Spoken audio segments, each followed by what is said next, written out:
Nigerians, it is confirmed and the whole truth don finally come out. See, make una no allow President Tinubu to see this video abeg. This particular video you guys see on this background here, because wetin this man just expose for inside this particular video about the happenings in this country, I no go lie make President Tinubu hear am, but make una spread the video because this man make a lot of points for inside this video.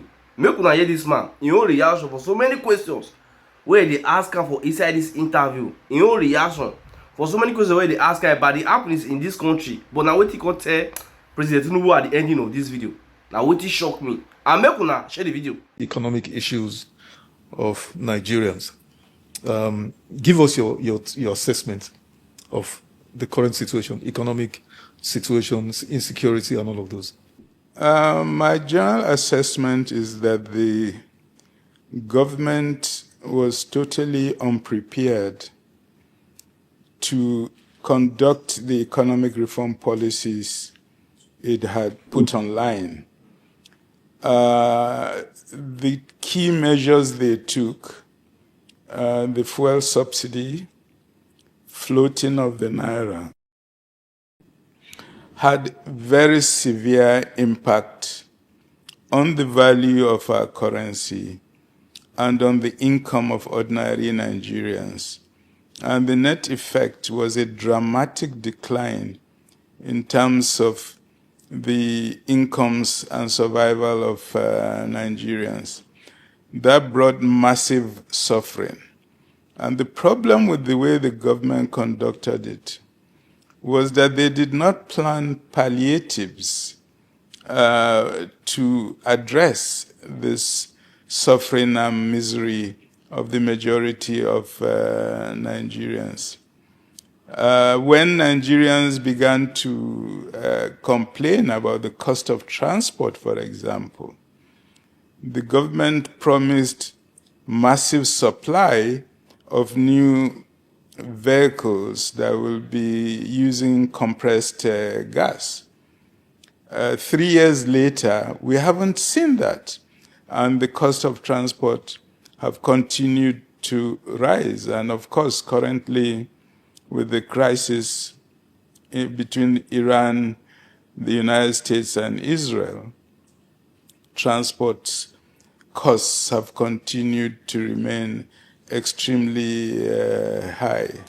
So that's the economic front, that Nigerians have never had such a long period of suffering and misery as they have currently. In terms of the security situation, there was a lot of expectation that the Tinubu administration would be more focused on seeking solutions, real solutions to the security crisis we've been facing for a very long time. Nigerians had been very disappointed that the previous administration under General Buhari failed completely in its promise to address the security quagmire Nigeria faced. Tinubu has not been better. He has not brought up any new ideas. He has not improved the funding of the armed forces. He has not been able to increase their efficacy and has become increasingly dependent on the United States coming to solve a security dilemma that Nigerian governments have failed to address. The Americans came, they threw a few bombs in Sokoto, and they've now run away. So the whole security paradigm of President Tinubu collapsed with the flight of the Americans, who realized the security situation was much more difficult than they had anticipated. But the issue is that in his campaign, President Tinubu was very clear that he will be focused on addressing the security situation, and there will be a considerable improvement. What we have seen is that insecurity has spread even more under his leadership. And even his southwest zone, which was not seriously affected previously, is currently seriously affected by growing insecurity. So at the end of the day, my sense is that this government has been a failure. What it had promised to deliver, it has failed to deliver. And that as the elections approach, I think the time has come for Nigerians to clearly show this government that failure cannot be rewarded. Thank you, Prof, for your initial remarks. You said it is evident from all you've said, the evidence on ground shows that the government has been a failure. What would be responsible for this failure of the Tinubu administration? Could it be non-preparedness for the office, even though this man said publicly that Emilokan, meaning it is my turn, he's been angling or eyeing this office since he left 2007 governorship, Lagos State. He's been eyeing the seat of the presidency. So meaning he was well prepared, 20 years or 19 years. So what would have been responsible for this gross failure of the Tinubu in the area of economy and insecurity? Prof, in your opinion? I think President Tinubu's failure is attributed to a fundamental problem he has, which is that the president has had a long tendency to use public office for private accumulation. And when he came in, he had specifically promised Nigerians that he was sufficiently wealthy and would not rely on state resources to aggrandize his accumulation. He has not kept to that promise. And on a daily basis, there are stories emerging of massive corruption in all government ministries, departments, and agencies. And the agencies that are charged with fighting against corruption have not shown enough resolve to address this problem. It is interesting that when there were recent allegations against the Chief of Staff to the President, Gbajabiamila, the government attitude was simply to dismiss it as a story about a fake agency. But then facts started emerging that this agency has offices in the Federal Secretariat. This agency has a line provision in the budget of the government. So how can a government say an agency is fake when it has given that agency offices, when it has given funds to the agency to operate?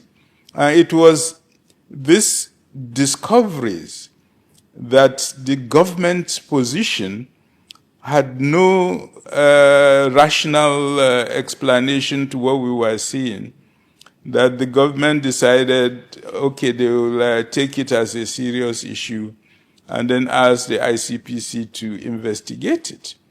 But meanwhile, how can the ICPC investigate when the highest public servant in the presidency, the chief of staff to the president, is the one who is being alleged to have committed this corrupt act? And he's still in his office, in the office of the president, still calling the shots. So calling on ICPC to investigate such a delicate matter while the person who is charged with the offenses remains his chief of staff and head of the entire presidential administration shows clearly that the government is not taking it seriously. All this leads to the conclusion, as far as I can see, that this Tinubu administration has seen power as a pathway to the accumulation of wealth through corrupt means, and that's why it is failing in terms of its broad policy objectives.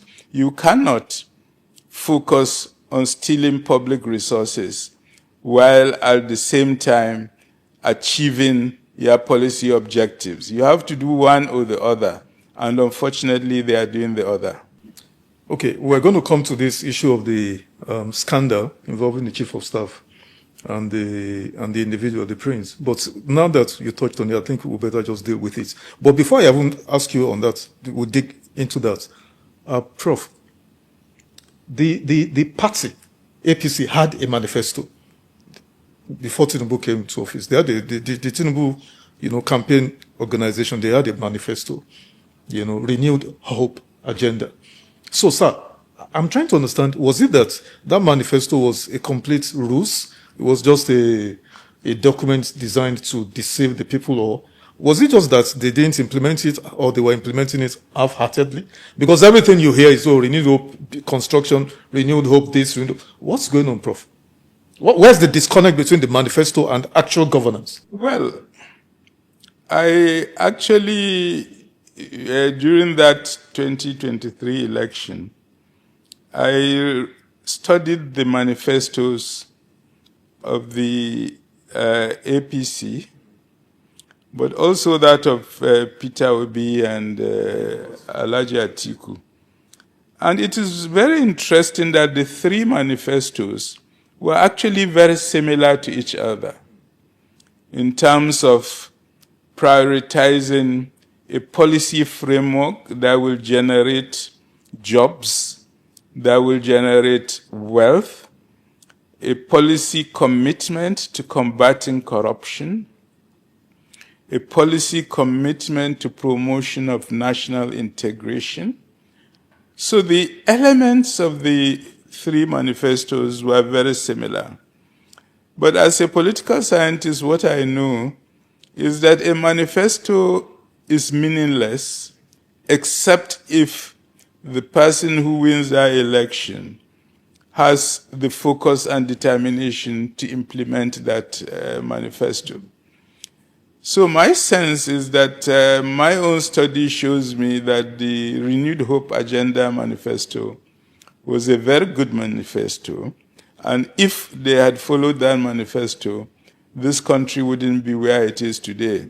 So the reality on the ground is that they wrote a very good manifesto, written most likely by very competent consultants, but the government itself didn't have the focus and the determination to follow through and implement that Renewed Hope Agenda manifesto.